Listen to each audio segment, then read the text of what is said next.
Hello, everyone, and welcome back to the Dark Pixel Podcast. My name is Mike. I'm Landon. I'm Kason. We wanted to talk to you guys a little bit about some news that was announced this morning from Square Enix.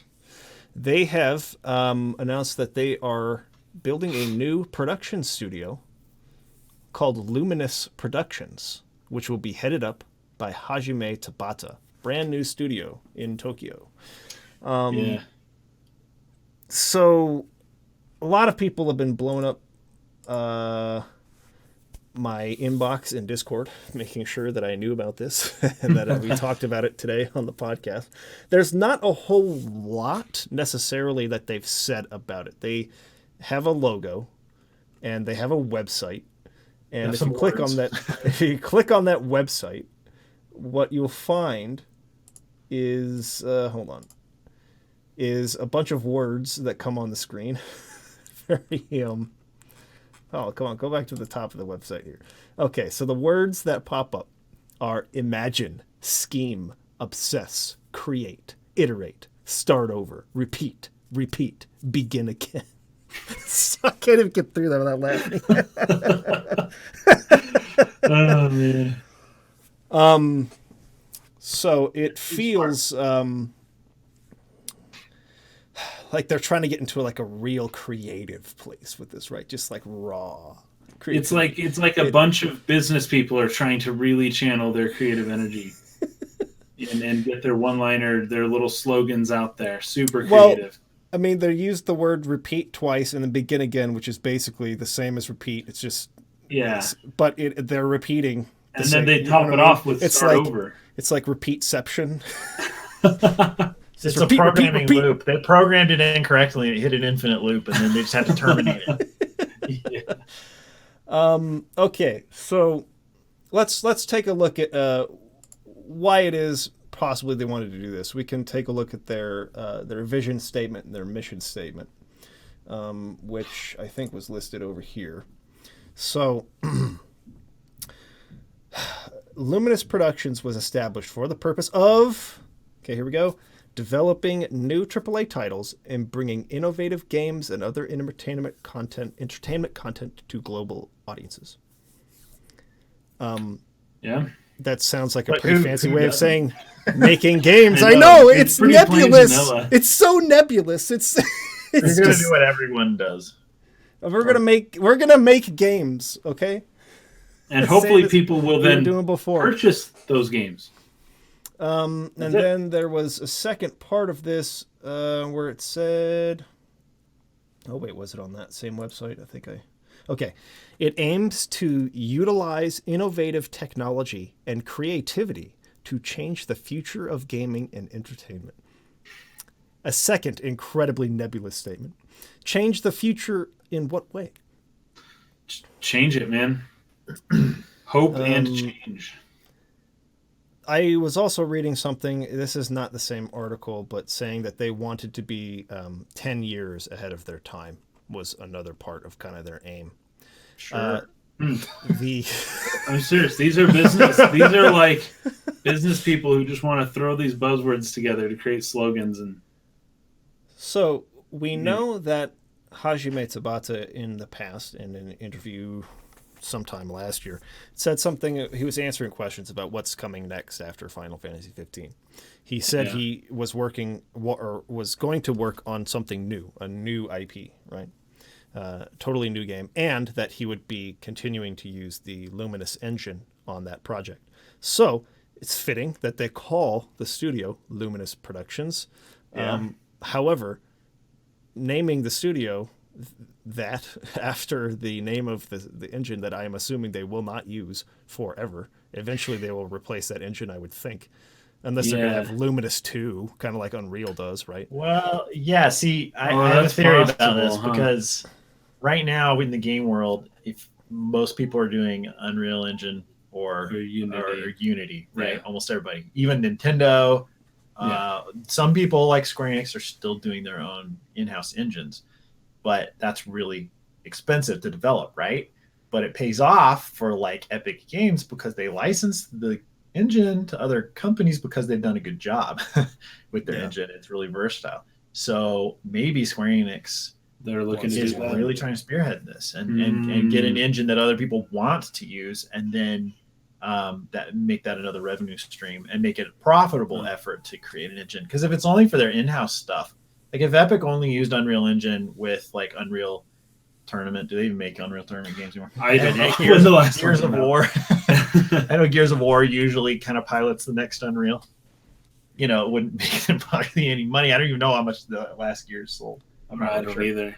But you can make a lot of money doing what they're doing now. That would make a lot of sense to me, considering their reputation as a graphical powerhouse over the years, and their like total like focus and obsession with graphical quality in their games. Oh, I thought you were gonna say hair. Yeah, that too, though. I mean, that too. For a long time, they've been obsessed with hair. But it would make a lot more sense if they want to continue developing engines that it would then be used or licensed out versus just because I mean it's put them behind on a lot of their projects. Yeah, really. All the Final Fantasy 13 games struggled because of Crystal Tools and then Luminous afterwards. Nailing down the final specs for the engine delayed the entire project. But if they are going to try and get into it this way, it would make a lot more sense and business-wise. Yeah, and I feel like they've probably learned a lot. Like, if you take the experience from Crystal Tools and with Luminous Engine, like, I'm sure they have a group of people who has really... They're like, okay, now I know how to do this. You know what I mean? Like, because I remember hearing from Nintendo that the Wind Waker HD remake was them training the Nintendo Zelda team essentially on how to make an HD game, which is crazy to think about because that came out 4 years ago or something. Yeah. Yep. Yeah. But they were like, they're learning how to do it, and then they're gonna like have the process down. That's basically what Xenoblade Chronicles X was. They were like, we don't know how to make an HD game, so we're gonna make this HD game. That's so crazy. Yeah. That's so crazy. But like, you know, then you've done the groundwork and you've got your people in place that have this skill set or a team that can work on that kind of thing. And it would make a lot of sense to try and leverage that, I would think. Yeah. But I think that would be smart if they were going to do that. And so they would have Luminous Engine 2, Luminous Engine 3. Yeah. Like maybe they're not happy with working with a licensed engine like Unreal right now for like Kingdom Hearts. You know what I mean? Maybe as they're doing this, they're like, crap, we really would rather have our own engine that we could, even if it sucks to you know, even if projects get delayed. But if they're more serious about it, then maybe it can pay off. I hadn't really thought about that. I know that Unreal does not seem to be as well suited for open world games. Very few open world games even try to use Unreal.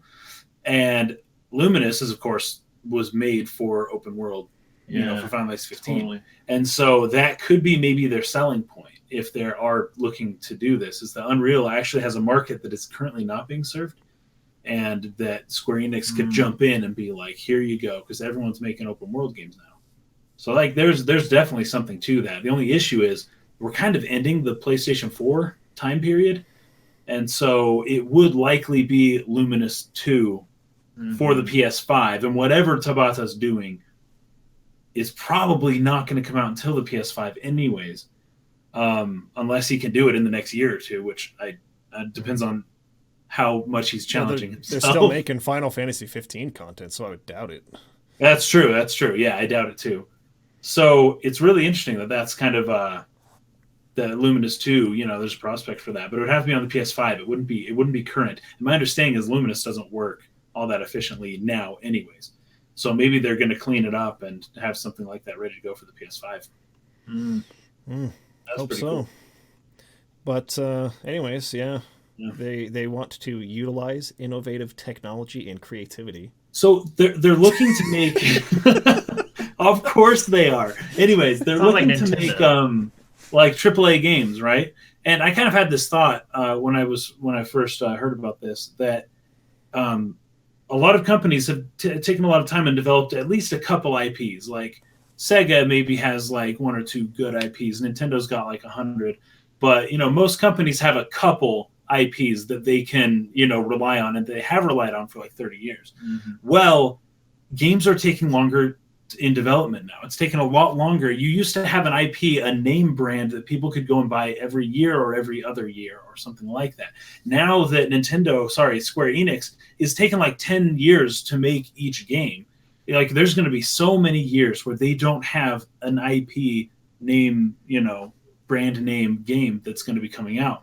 And so I think that this is driving a lot of companies, and particularly Square Enix with this new studio, to try to create more IPs so that they can continually have a good upload. Like I said upload schedule, but I meant release schedule. Need a good upload it's schedule. like Nintendo is inexhaustible on IPs. And like last year, like every month they had a big release, like all month last year. So far this year, they have kind of like continued that. And they're still announcing things like this new Smash Brothers game and Pokemon and stuff that hasn't even come out yet. And there's so much for people on Nintendo's side to look forward to. And Square Enix only has like a couple strong IPs, and they wouldn't last nearly as long as doing what Nintendo's doing as Nintendo has. So they need more IPs in order to keep up with how long it takes to make games now.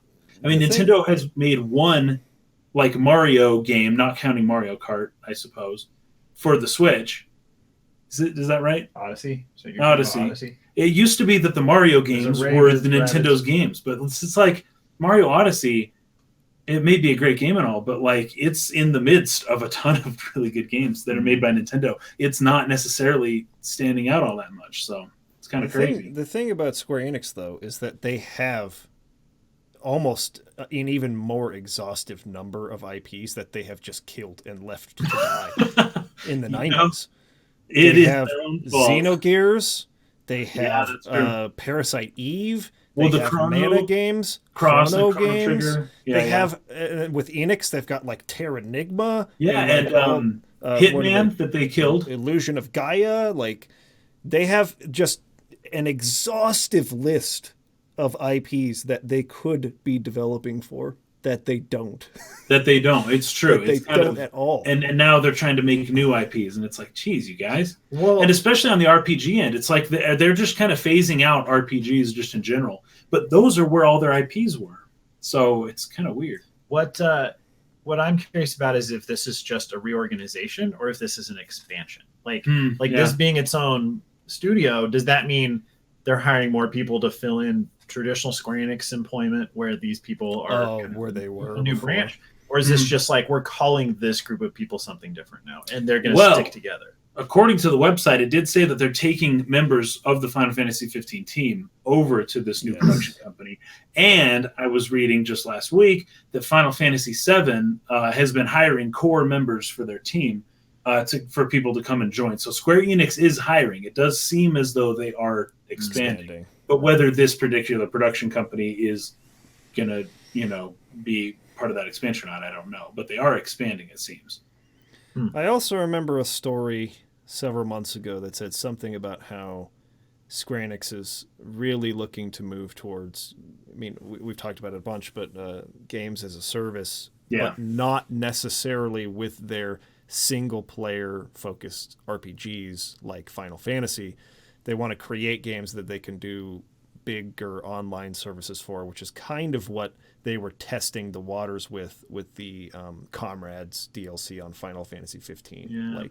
They were sort of like using that as a way to like figure out how they would handle that moving forward. Didn't they just have a trailer a couple months ago for that, like some kind of sci-fi, maybe like more mech based? Yes. It looked almost kind of like a Metal Gear Solid or something. Yeah, that was a trailer at that was a Nintendo thing, wasn't it? Was that a Switch game? I think it might have been a PlayStation. Maybe it's you're right. It was the PlayStation experience. That's exactly what it was. So it was back in December, and I do remember that. So I think that they're looking to make more new IPs that are kind of in that multiplayer space to sort of take advantage of something they have not traditionally done at all. So maybe Luminous Productions will be developing games of that nature versus like Final Fantasy or single player RPGs. So it'll be interesting to see. They said that they'll be announcing or sort of like detailing more of what this studio is going to be doing later on in the year. So this is just an aside, but do you think we've hit the theoretical limit for how big video game development teams can be? Like, or are we going to see teams continue to get bigger as games become more aspirational? You know, they want to include everything. Wasn't there a study that was done that sort of like showed the cap or the limit of how many people can be managed by a single person? Like it's sort of like 300 or 200 it's 200 to 300, and it's why militaries are organized the way they are. It's Malcolm Gladwell and Gore-Tex apparently.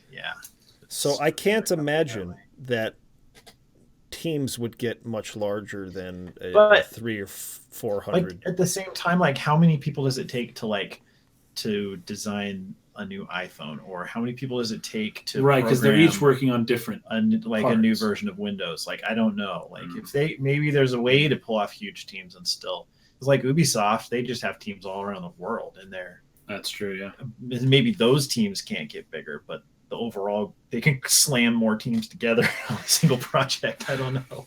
They'd do a fusion of teams. Just Dragon Ball Fusion. Yeah, I don't know. I just wonder, because probably the limiting factor is how much money you can make, right? It's like that's just expensive to do. But yeah, I think they're already at the point of bursting the bubble. If they try to expand much more, I think they'll just start hemorrhaging money in big ways. How long does it take to watch the credits for Final Fantasy 15? Oh, geez, a long time. A long time.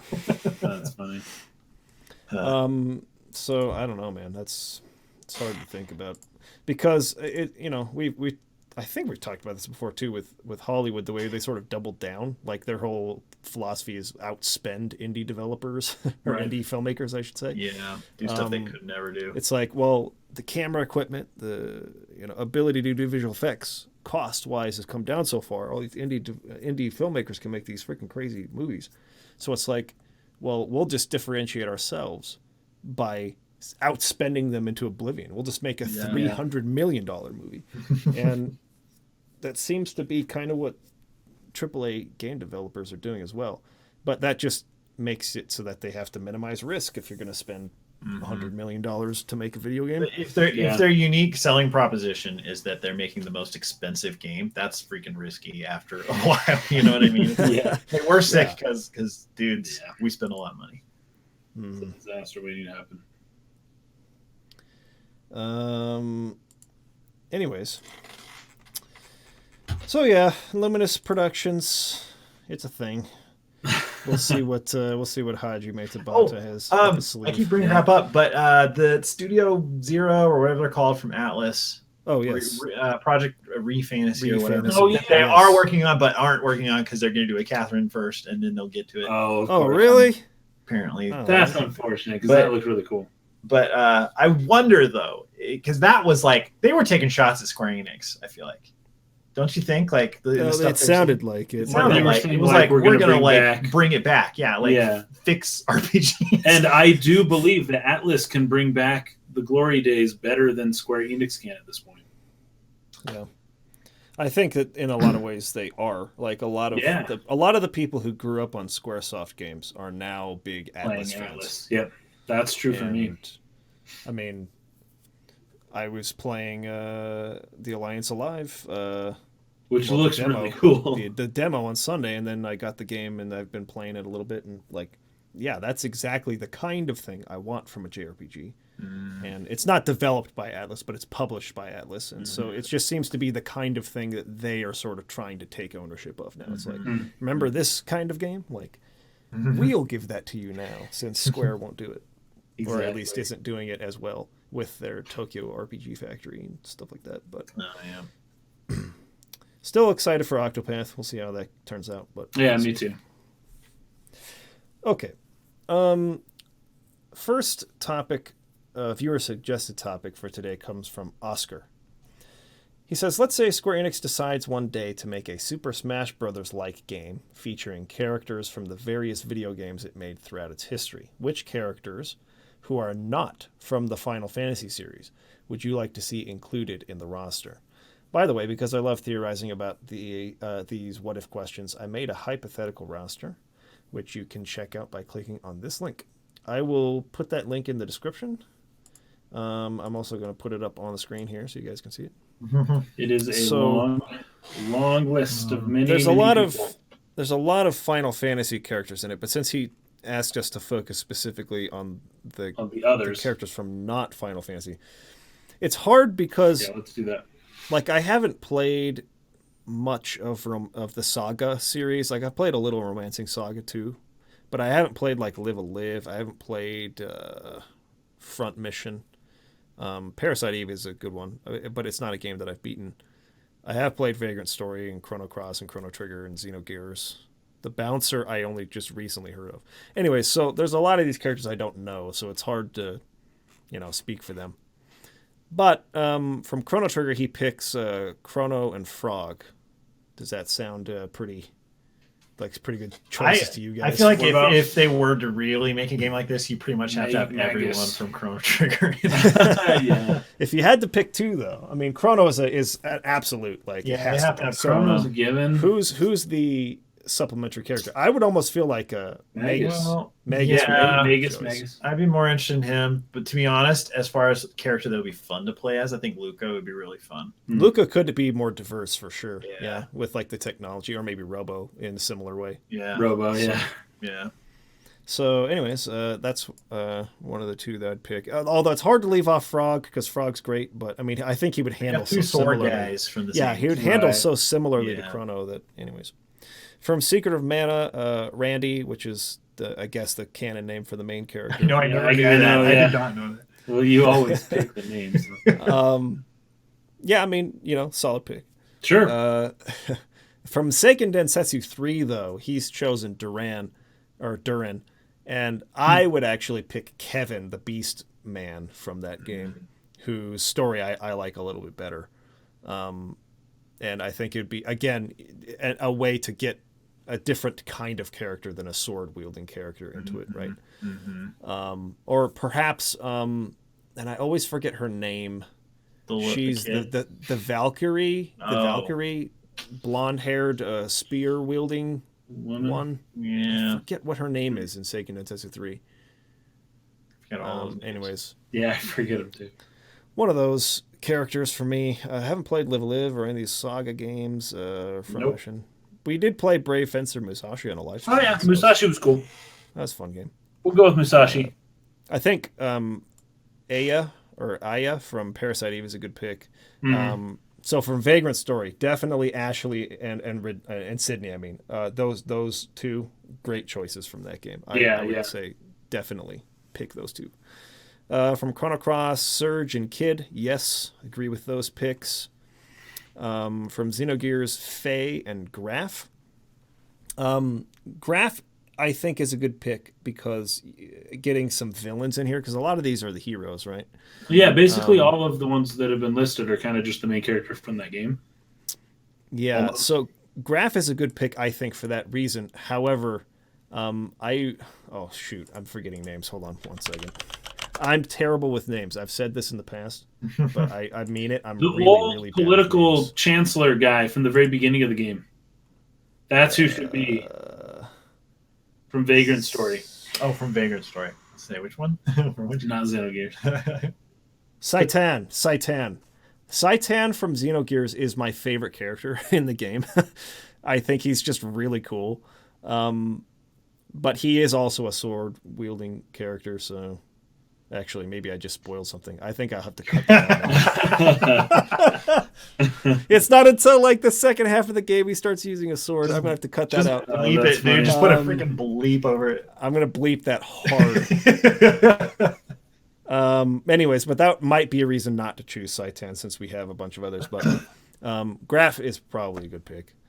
From the Bouncer, a game that I literally only just heard of, and it's like you literally are a bouncer, right? So it's like a beat 'em up fighting game recently. I can't remember. Yeah, who's showing that to us? Somebody in the comments section was like, or maybe not comment section. Oh, maybe it was on Twitter. Tagged me in it, and it was like, "Hey, have you heard of the Bouncer or whatever?" Anyways, can't speak for that game. Okay, Kingdom Hearts though. Sora and Riku are the picks. Jason, would you like to weigh you gotta choose Sora, but I'd rather pick an Organization 13 member for the other one because there's such like diversity. Like Axel in weapons that they're using, Axel has these weird like boomerang psi things that he throws that are like super cool looking.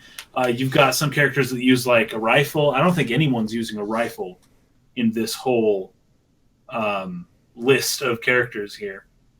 At least I'm not aware of. But anyways, I'd probably pick Axel. He's got probably the coolest weapon of the organization. He's got those wheel star things he throws. Yeah, those really cool wheel stars. There's no one like that on this list. Fire powers coming out of them. And then, because Riku and Sora are too similar, they both have keyblades, and they'd be clones. Yeah. Okay, so we got Alicia from Valkyrie Profile 2. I have seen that game a little bit. I actually far prefer Valkyrie Profile 2 over Valkyrie Profile 1 from what I've played of both games or seen for both games. So good pick there. I like that.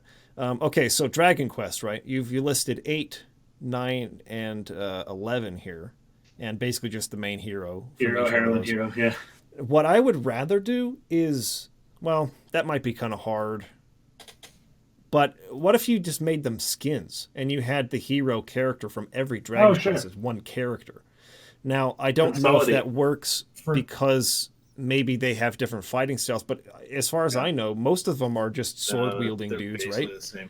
Yeah. The only difference I would say is in 9, you're technically like an angel, and so maybe you could have a. I know nothing about this game. Like I know about Dragon Quest 9, but nothing about this hypothetical game. This maybe Smash you have Brothers. a final smash where you turn into an angel. I don't know. Otherwise, they are the same. But yeah, I think that maybe that character could be handled with skins, and then you could get like almost all the heroes from the Dragon Quest games in there. Because I like the look of the Dragon Quest 5 guy with the purple like bandana thing that he wears. Yeah, I don't like how Dragon Quest 11's hero. Oh, his hair really being like with bangs. Probably the worst design for me from that series.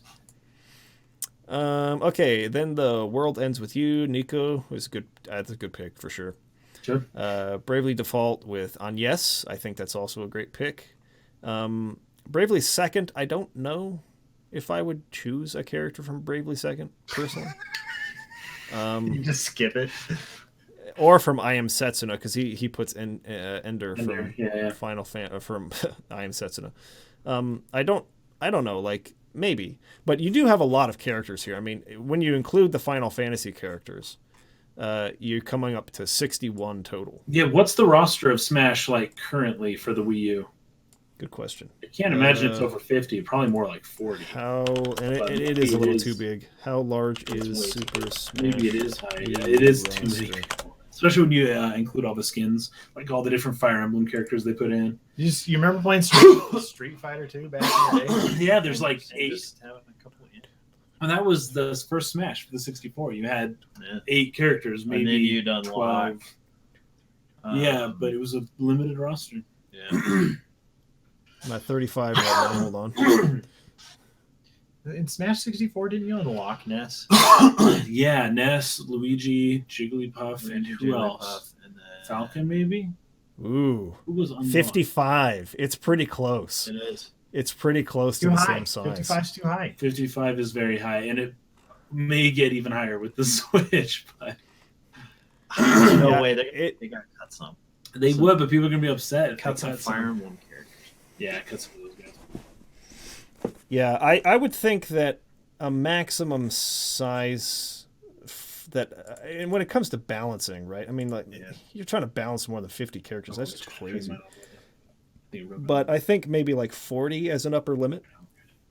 40 or 45 characters upper limit. But probably I would think more like 30, 35 would be like optimal. Yeah, I would say 30, somewhere in the 30s. Because like people are complaining that it's the core.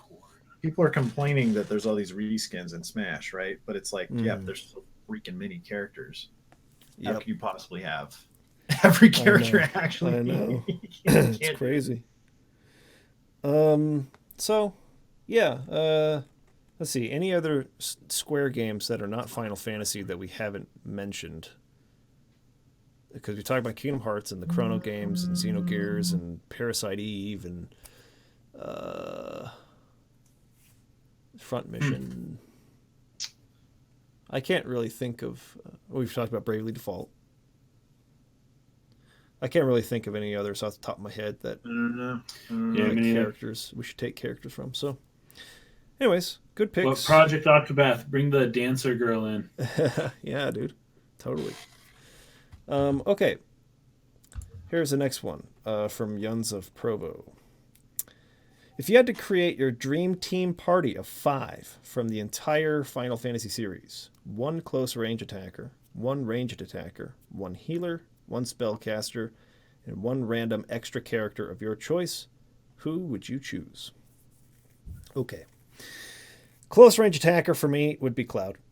Omni Slash is awesome. Get him some HP plus materia and the ultimate weapon, and he's doing massive damage with that. Super beast of a close range attacker. Ranged attacker. Now this one's not necessarily a choice based on abilities or power level, but I just like Balthier, and I like the fact that he's like a gunner. So Balthier from Final Fantasy 12, and I like his personality. Healer.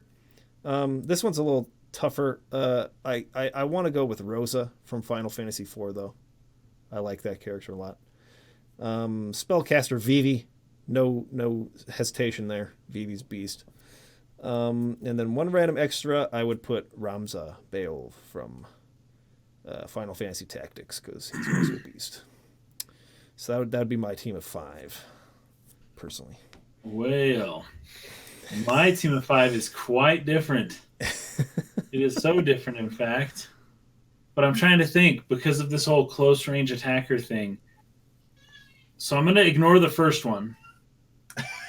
And we're going to move on to... I've got to ignore a lot of what's going on here.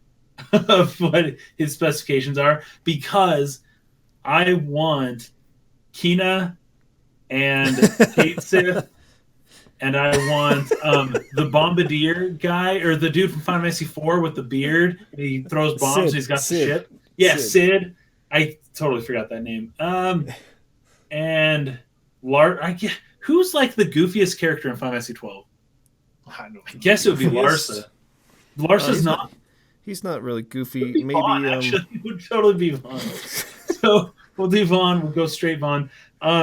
Whose team would win in head-to-head? Yours or That's a good question because I've got the variable of like unexpectedness. You don't know. Now you got to go. Now you got to go with Gao from FF6. Oh yeah. Oh no, I was actually thinking like maybe like Waka from 10. Waka, good work. Waka can be intense, but for the most part, he's a bit of a goof. And there you go. Yeah, mine against you. We'll see who wins. So Waka's your ranged attacker. Yeah, because he's got the ball. But I don't think any of the goofy characters are ever close range attackers. That's always like a cool character. Kina could be your random. Kate Sith's a close range guy. Oh yeah, he goes and punches things. That's right. Yeah. Part. He's got that move. But his weapon is a freaking megaphone, so I don't know. Yeah, what is that? I know. I didn't really know how to categorize him. Who else did you pick? Vaughn.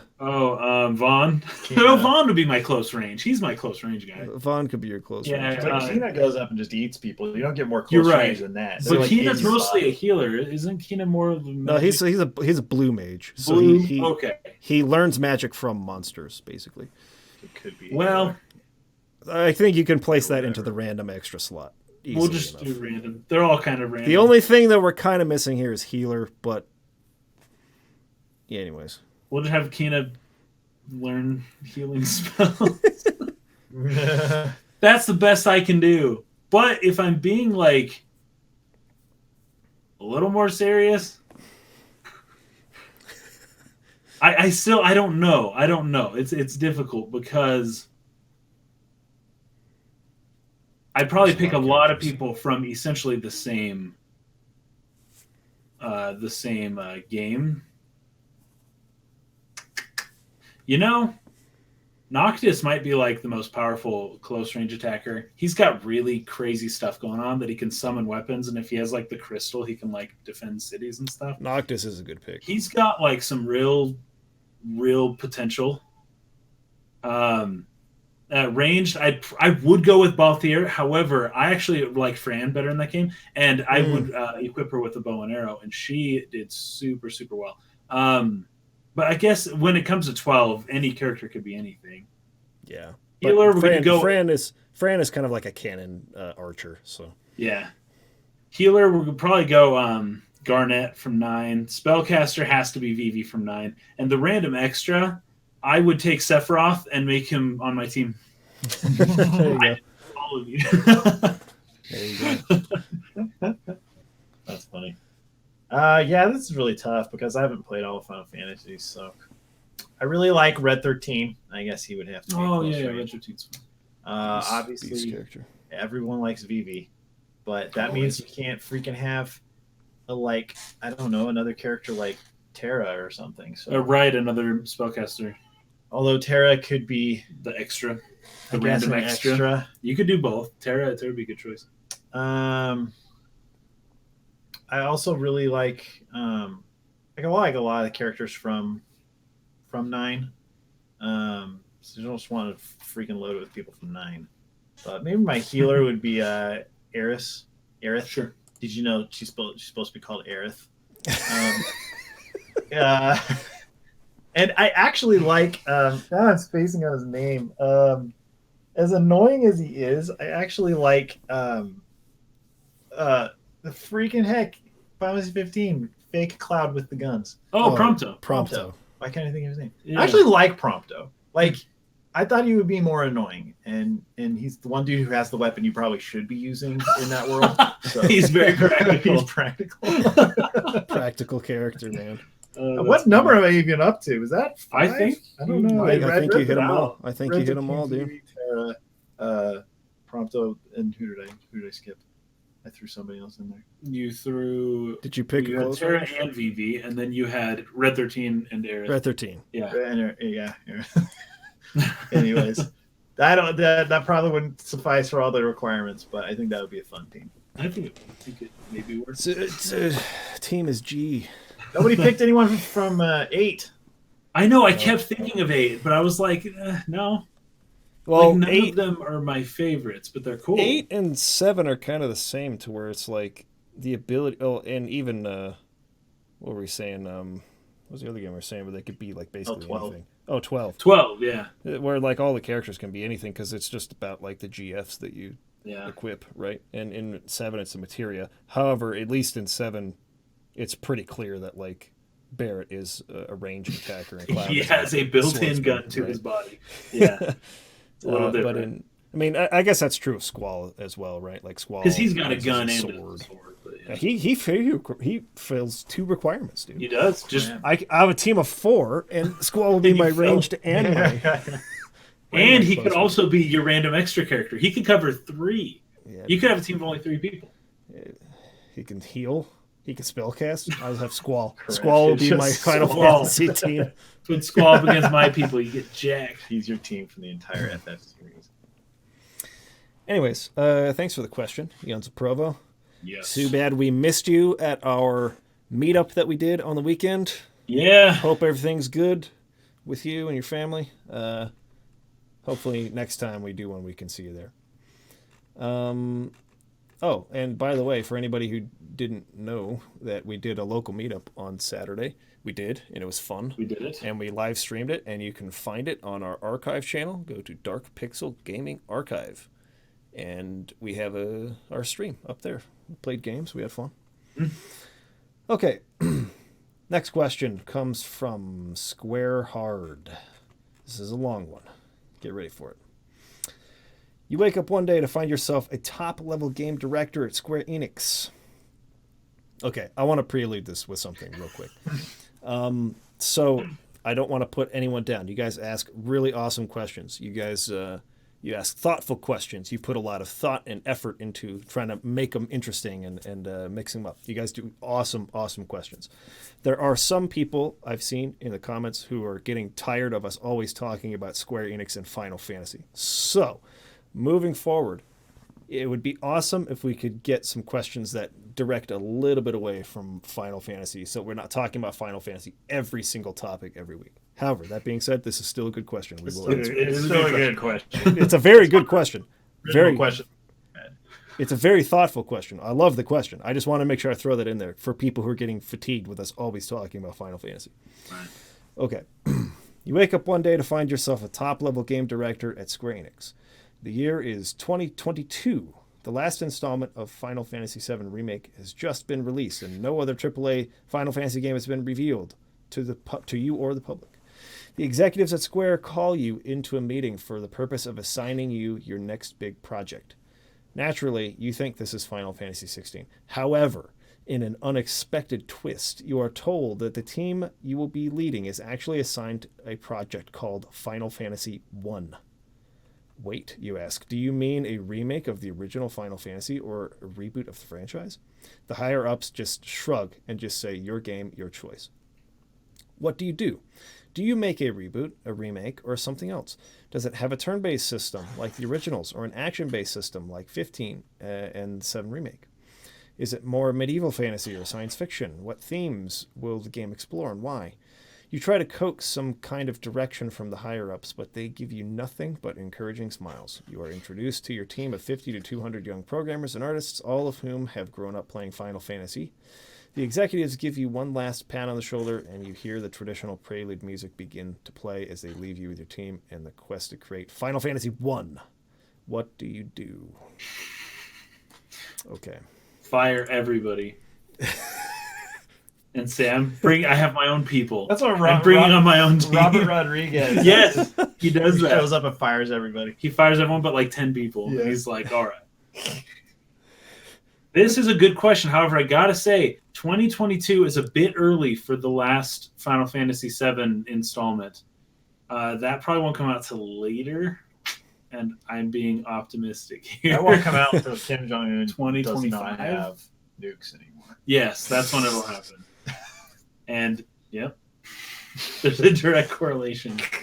That might be like leverage for getting him to give up his nuclear program. He probably plays these games. Well, Steam. And There's a like, Steam login from one Pyongyang. Like, yeah, there is one computer in Pyongyang that is registered. You know that's Steam. his. Because if That anyone has to below be. him is Who on else? Steam, they're gonna die. They're gonna get killed.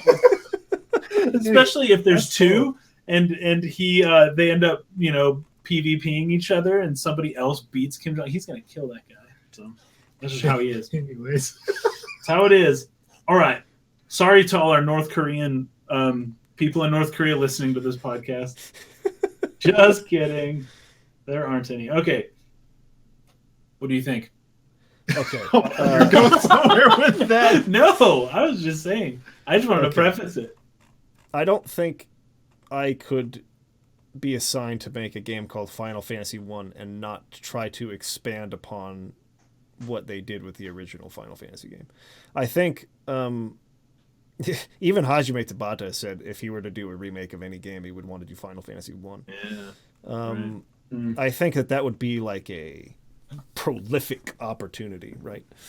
And so I definitely wouldn't take a game that's supposed to be titled Final Fantasy I and try to make it into something that is not what the original game was, or not recognizably what the original game was. So I would do a remake for sure.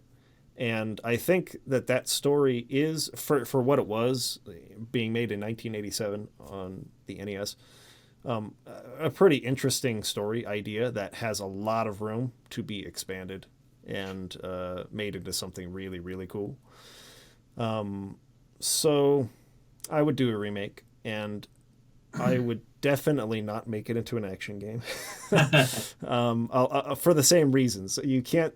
I just feel like it's really hard to, especially if you are calling something a remake, which they're doing with Final Fantasy VII. So but then like changing what the game is, like at its heart, like changing the game, keeping the characters in the story, but then changing the whole game, right? I struggle with that. I think that's bound to upset a lot of people. However, I'm sure their mentality behind that is, well, we want to capture new people. We want a new generation of Final Fantasy VII fans. We're not necessarily so concerned about the old dudes like us who have one day a week in which they have time to play video games anymore, like me. But anyways, I would do a remake, and I would make it a turn-based battle system, but I would iterate on it a bit. It's tough because like then what would you do with characters, right? Because those characters you could choose, you basically just chose classes. It was just like you're going to choose a fighter, you're going to choose a black mage, you're going to choose a red mage, you're going to choose like whatever, and you just have these combinations. I would definitely want to keep that element of it in there. So do you then have like blank slates, or can you have two of the same exact? I would probably try to do something maybe kind of like what they did in Dragon Quest IX, where you'd go to like a tavern or something, and you could recruit like different classes or different characters, and you know, maybe something like that could be cool, to where you don't just lock yourself into a choice at the beginning, where it's like, okay, choose your 4 dudes, and now you're stuck with those 4 dudes for the rest of the game. And if you if you made a choice you didn't like, then too bad, start the game over. It'd be cool if you're going to have control over who you bring with you like that, if you could go maybe let someone go from the party and recruit another class or something like that.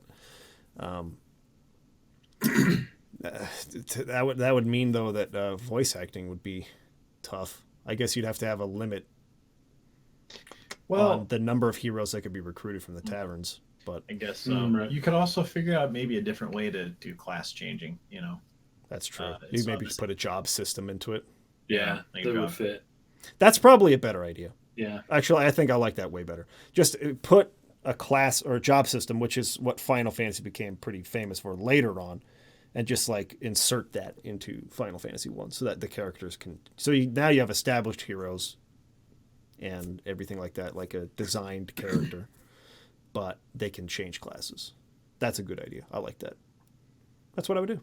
Then you can have your 4 heroes of light and just be the 4 guys. Yeah, just the 4. Or the 4 gals, or whoever they are. The 4 people. 4 peeps of 4 dudes of light. Yeah. 4 dudes of light. 4 daddies of light. I would probably actually do I'd do it pretty differently from the way you would, Mike. I feel like a Final Fantasy 1 game coming out today or in 2022 could essentially it could be for Final Fantasy 1 what Breath of the Wild was for the first Legend of Zelda, which is that it's really different. It's not all that recognizable from what the original game was, but when you step back and you look at it, you see that it is very similar in a lot of different ways. But I would probably do something like that with the idea that Final Fantasy 16 will still get made, that the Final Fantasy series is continuing. This is just a harkening back game kind of thing, but that it would essentially reinvent the genre the way that Final Fantasy 1 did for its time, but for a more modern time. And I would actually do it more of an action-based system as opposed to just a straight-up RPG. It would be super new and immersive, and it would essentially follow the basic storyline of Final Fantasy 1, but there would be a ton of room for changes and for, kind of a lot of freedom and a lot of room for interpretation of people saying, oh, this is like the original, but this isn't like the original. And I think that's fine because the original is still there. You can still play it. I don't like the idea of doing a remake for a game like Final Fantasy VII in an action style. I feel like that game came a little bit later. It was a little more obvious what things were and what the game was trying to be. But if you're going to step all the way back to Final Fantasy 1, there is an immense amount of room for interpretation into events and all that kind of stuff. And whereas I think there's a little less room for that as you get to the more, Final Fantasy 7, 8, 9, 6, even 4. But you step back into the NES and it's like, what even is any of this stuff? Like, there's a ton of room to kind of, play with it and do what you want. So may not be a super popular opinion, but that's what I would probably do with it. And I would totally, keep it medieval, keep it how it was. But You just gotta That's call what it. we do. You just gotta call it Final Fantasy 1, but spell out the word one. ONE like Xbox One. Yeah, and then it's got to be Xbox One exclusive. Xbox One X exclusive. Xbox One X. Xbox If One I X call it exclusive. Final Fantasy 1X, One X. but not 9. It's 1 dash ONE X. Yeah. ONEX. Oh my But gosh. I Plus. would take some liberties. I feel like that's an okay thing to do. I think that's totally valid. Let's see. I've never really played through Final Fantasy 1 myself. I've just seen the beginning of it a bunch of times. So if I'm literally the same human being that I am right now, and they ask me to do this, I'll be like, okay, well, first thing I'd do is go play the game. It'd be like, is this exactly? But I would like to. I would be okay with something that was still turn-based, but introduce some timed elements to it, kind of like what you would get in, like I always bring up, like a Mario and Luigi RPG or something like that. Some skill-based, either defending attacks or spells that require you to maybe do something a little different. Not just button mashing, not quick time events. But then I think that I don't know, like Final Fantasy 1, I think that you could take advantage of the world map a little bit and try to do something really unique with it and try and emphasize maybe a little bit more of an exploration element. That's more to my personality, I would say. Not true to the series necessarily. I mean, there's a lot of exploration, but I would be really interested in seeing an element where, you know, you're not just going from town to town and you have an overworld connecting. That overworld has a lot more to it that you could dive down into on a deeper level if you wanted to. And I think it'd be really fun to play around with some persistent world elements, like kind of like what like Pokemon started doing, where it's like if it was nighttime when you're playing the game, it was nighttime in the game.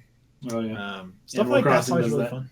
Oh, I actually think that Final Fantasy 1 is very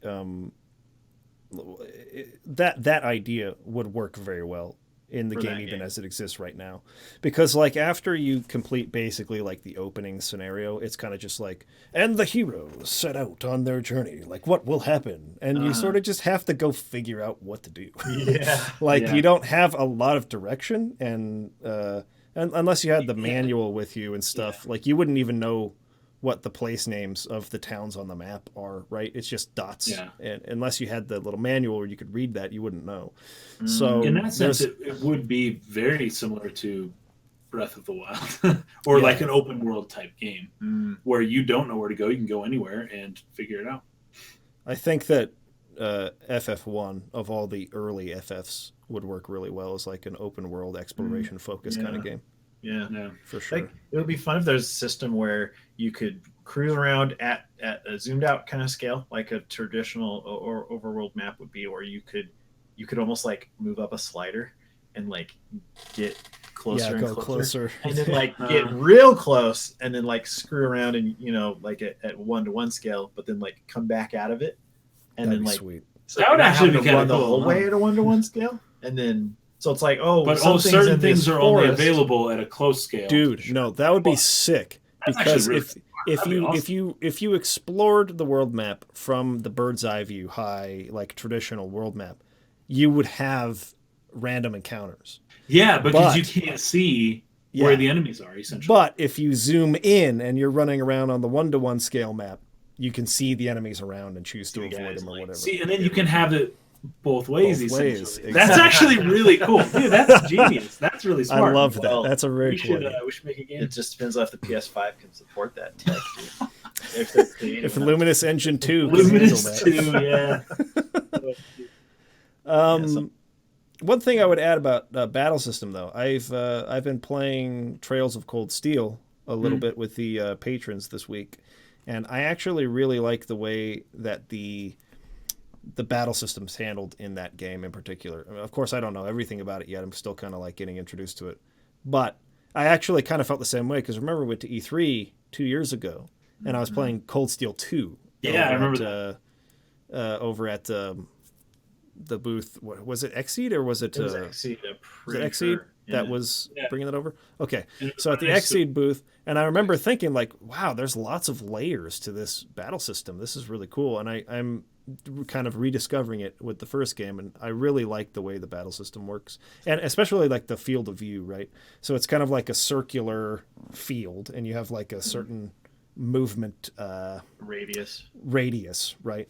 And I don't know. There's just a lot about it that I would like. I think there are a lot of elements that I'm seeing in Cold Steel, Trails of Cold Steel, that I would want to kind of carry over into a turn-based battle system for a new age of Final Fantasy 1 fans. All those Quest 64 inspirations. Yes, it all comes from Quest 64. No, to be in all honesty, Quest 64 had some really great ideas. It did, yeah. The fact that you could move around, and then the higher your agility was, the bigger your circle was that you could move within. And then mixing elements to create attacks. Oh yeah, that's right. Like not everyone ended up with the same spell book, basically, but anyways. Yeah, it was unique. Just execution was a bit off. It's always the key. Yeah, it's all about execution, man. It's all about execution. Anyways, thank you for the question, Squareheart. Good question. Very good. Oh, that was good. Good stuff. Let's move on to Jerica Mies. If you could take an IP that has never been made into an RPG, or had tried in the past and utterly failed, what battle system, art style, progression system would you want to develop the game for, and what console generation would you want to release it on? Mm-hmm. This is a hard one. This is a hard one.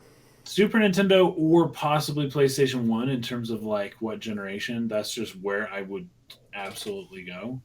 But my first thought of like what IP is, well, I think of the fact that even Super Mario has been an RPG, and successfully so, and did really well. But have we had like a stealth RPG before? Something more along the lines of maybe Splinter Cell, that old Splinter Cell, not current Splinter Cell. That I mean, it's essentially an RPG, but first off, you have to be able to avoid enemies on the field, because if you get discovered, it's over. But to put a little bit more of a, what would you call it? Like an incentive on not being caught, on not battling, and not necessarily level grinding, but sneaking around somewhere. So maybe something like Splinter Cell could work. You could do that as a tactical RPG. Oh, sure. Yeah, actually, that would work very well as a tactical. Freeze time and be like, you're shooting that guy now. Sure, yeah. Here's the security camera. I don't know if that's what they figure meant, things out like that's that. Like a sub-genre. But yeah. But something like Splinter Cell, I don't think that's been tried before in that type of stealth RPG. I don't know if it would work either, but it's interesting. Art style, all that stuff. I'd probably have to go PS1 if I was going to do something like that. A PS1 stealth Splinter Cell RPG. Yeah, head over head. You hide in the shadows. You've got the dark and light spots, and you've got to try and figure out. I don't know. Nice.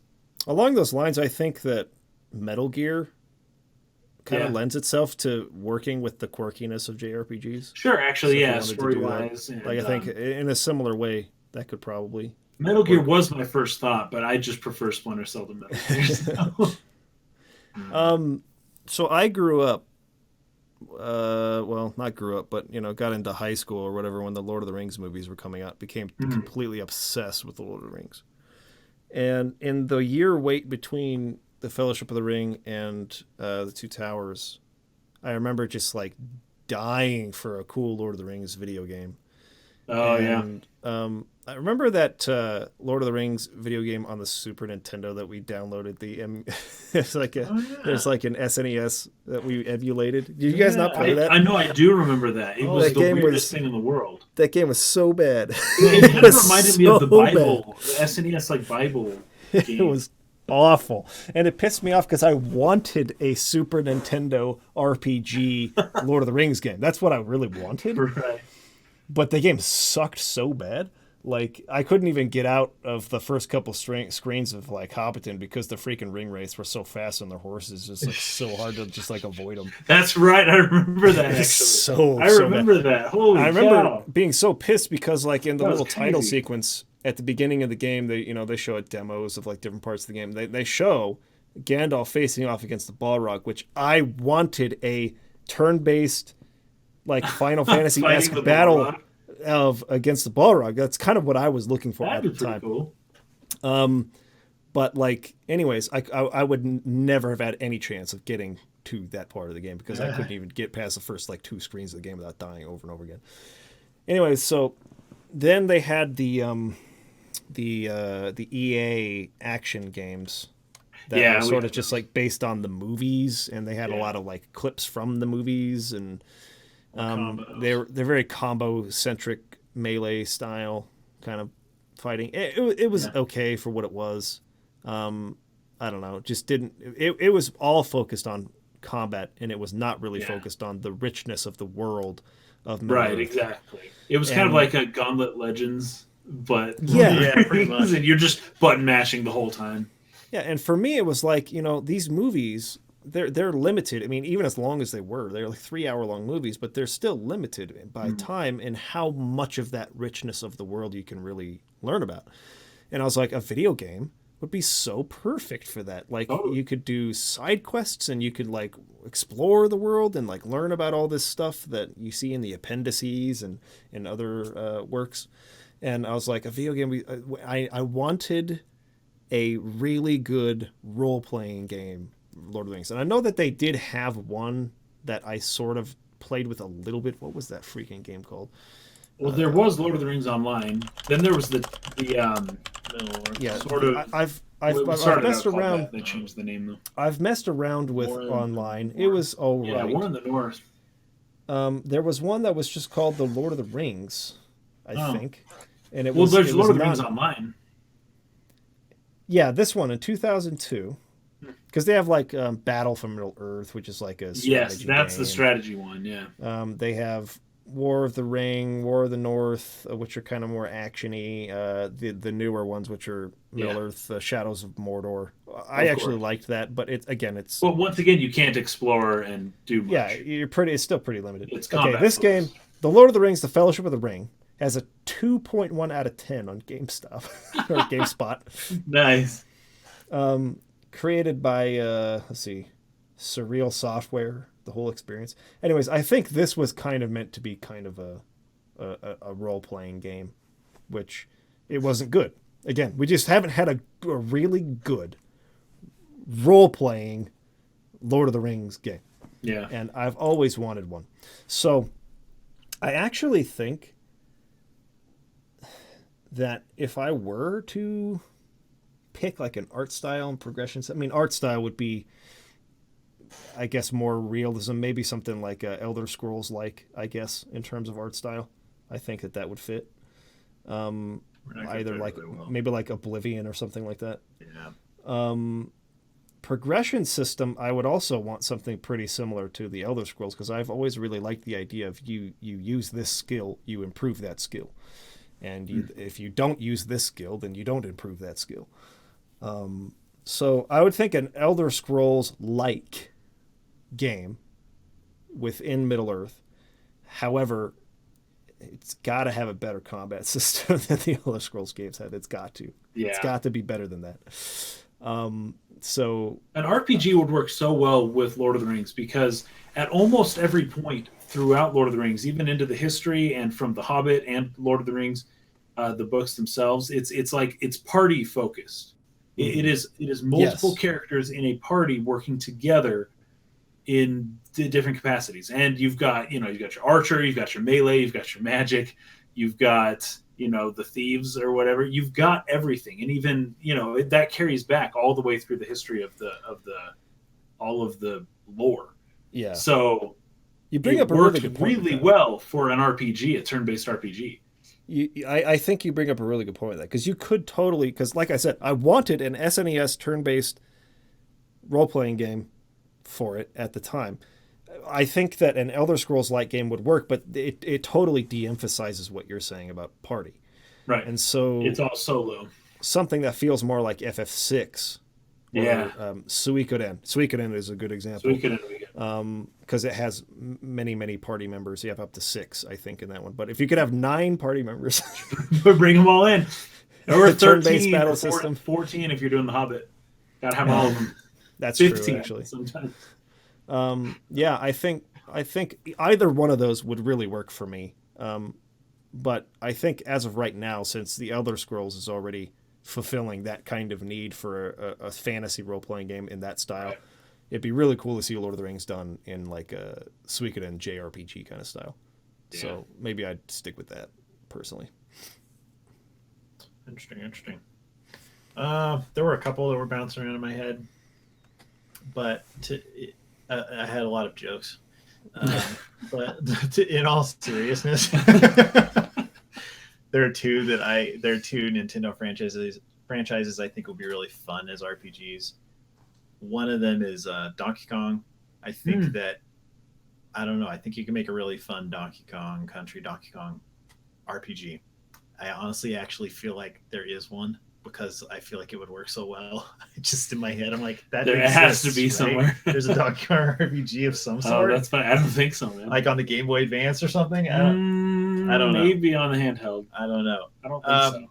But I've never heard of it. But I think that the world of Splatoon has this really dark lore, which is hilarious, but they legitimately do.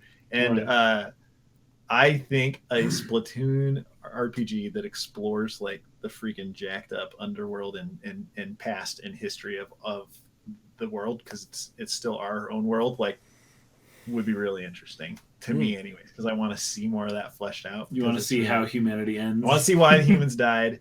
I want to see what's going on with the tests they're doing underground, you know, and I want to see all the cryo chambers where they're freezing cats and, you know, just all the weird Splatoon stuff that's going on.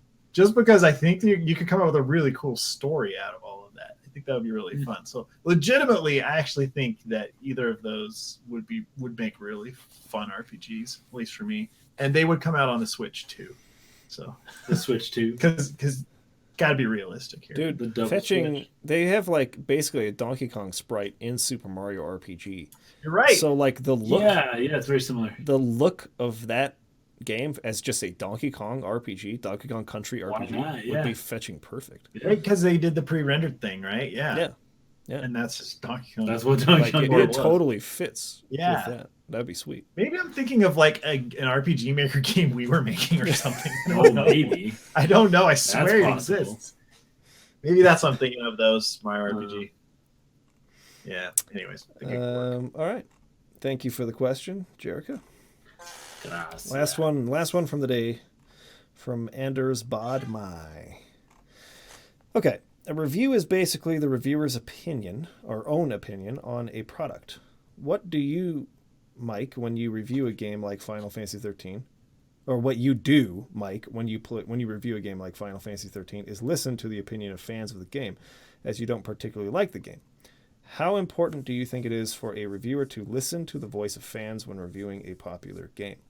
Obviously, it's not something every reviewer can do, but do you think it's important for bigger reviews like the ones you do several years after the games come out? I guess I just want to hear your thoughts behind the discussion videos and the reviews you make. Okay. So, a lot of elements to this I want to address. I don't want to forget any part of it. So, when I first started making the videos, they were a lot more just like my opinion only. Well, that's just your opinion, man. Yeah. And so, like, I guess what I sort of like developed or thought about later on as I had made a bunch of those, and I had received feedback from people, and I had learned things about the game I didn't know before I had written that review, that sort of like changed my mind about it, was that essentially no matter what, if I just go into something and I write all this stuff down and I put something out there, it's inevitable. I will miss something important, some important piece of context or some other way of looking at it, that I will eventually look back on that and regret like not having included that thought or something like that. It's impossible for me to make something that feels truly comprehensive if I alone am the only one sort of like putting my ideas into it. And based on the premise of what you wrote in your first sentence here, a review is basically the reviewer's own opinion on a product. I sort of changed the premise of what I thought a review should be, right? Because it's not that there's anything wrong at all with a reviewer saying, this is what I thought of a game, right? And you can like look at that person's opinion and you can see how they sort of validate why they thought the way they did by showing examples and so forth. That's very useful for a lot of people. I believe it's more useful when someone tries to not only give their own perspective on something, but has tried to understand other perspectives on that topic and offers them.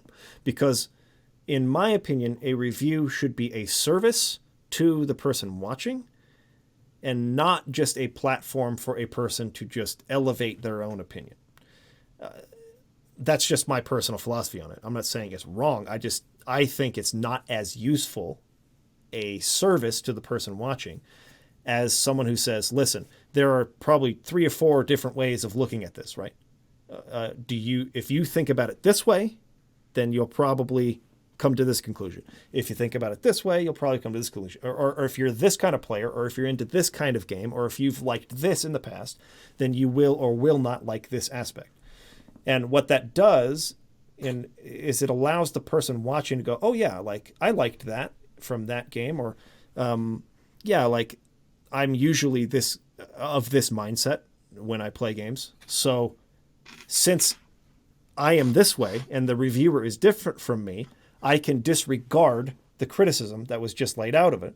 And I can say, yeah, I'm going to enjoy that despite the fact that this person didn't enjoy it, right? So it's allowing the person watching to understand all of the aspects of the game from their own perspective rather than just from the person who's reviewing the game.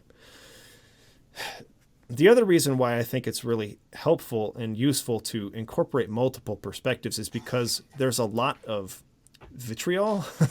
A lot of people get very defensive if they like something and there's someone criticizing it.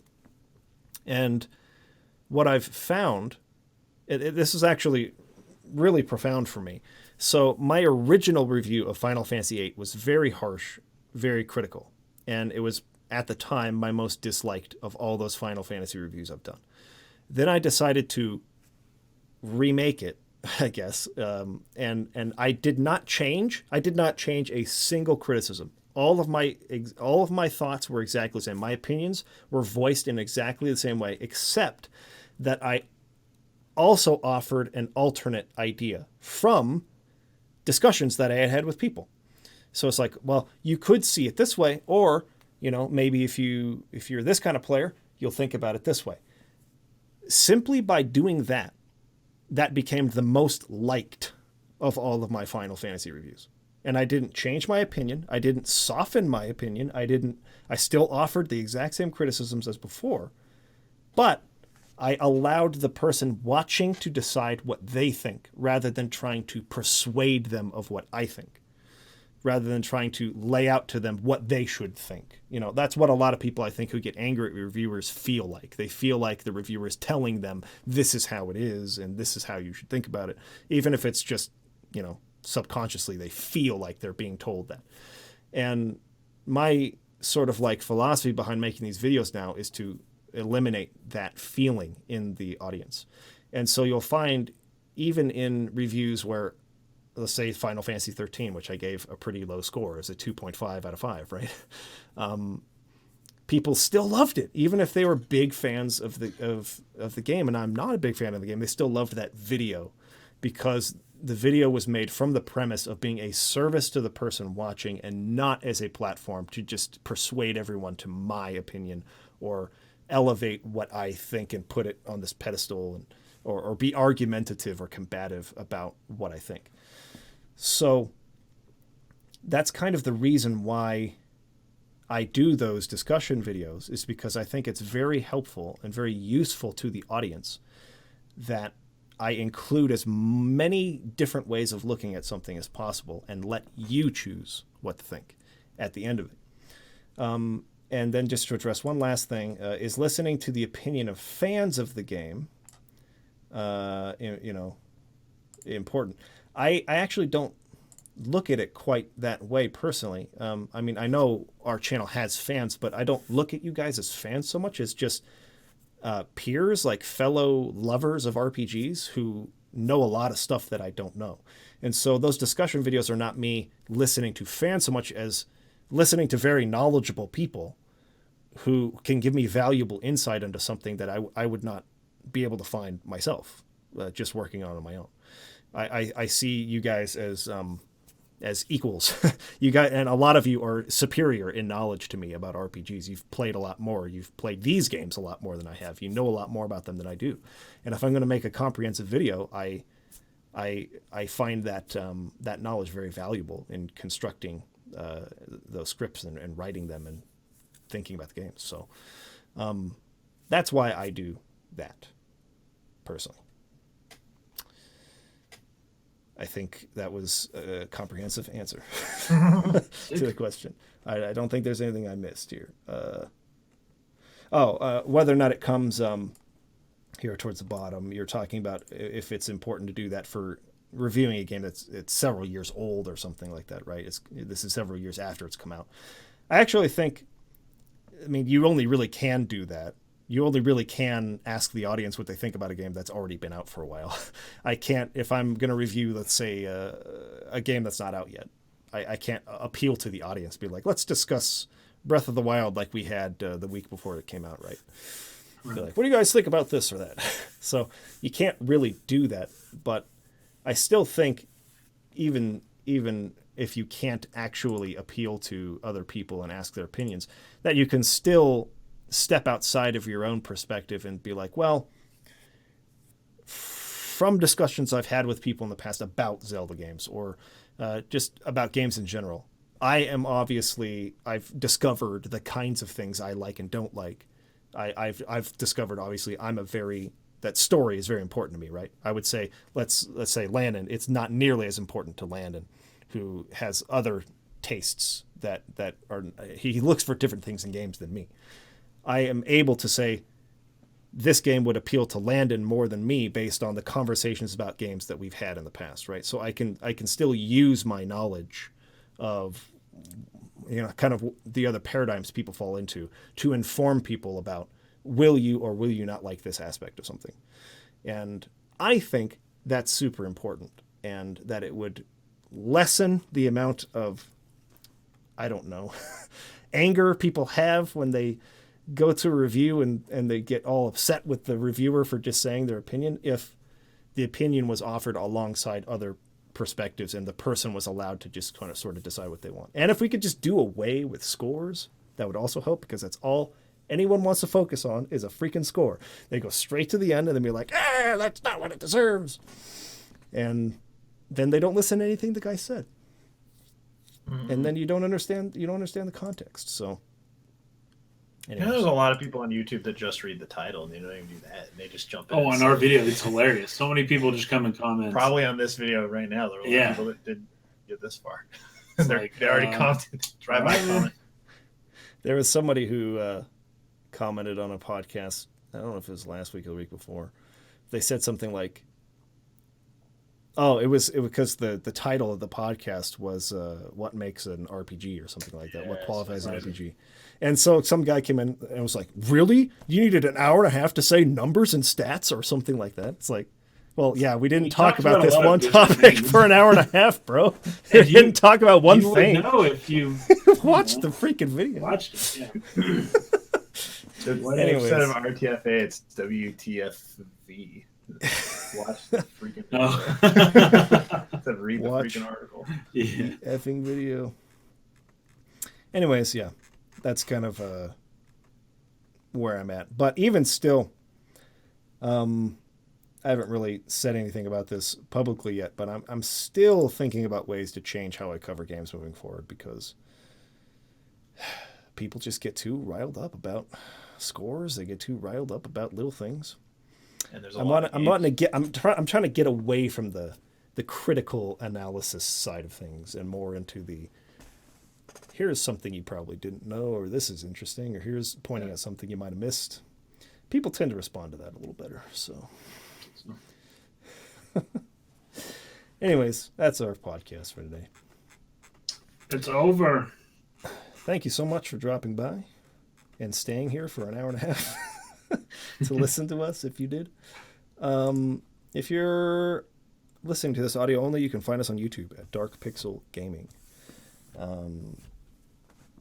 We have a video coming out on Monday. It will possibly be Dark History. Very possible. New it's Dark very History possible. episode. It's highly possible. Highly possible, even. So look forward to that. We'll have Final Fantasy Friday as well. For those of you who don't know and you're still here with us, every Friday night we do a stream. We're doing Final Fantasy X-2 right now, so you can tune in for that. And aside from that, just look forward to more stuff. Comment if you disagree with anything we've said. And I might have a chance to respond to you. I'll try. Have a good day, everyone. See you later. Peace out. Later.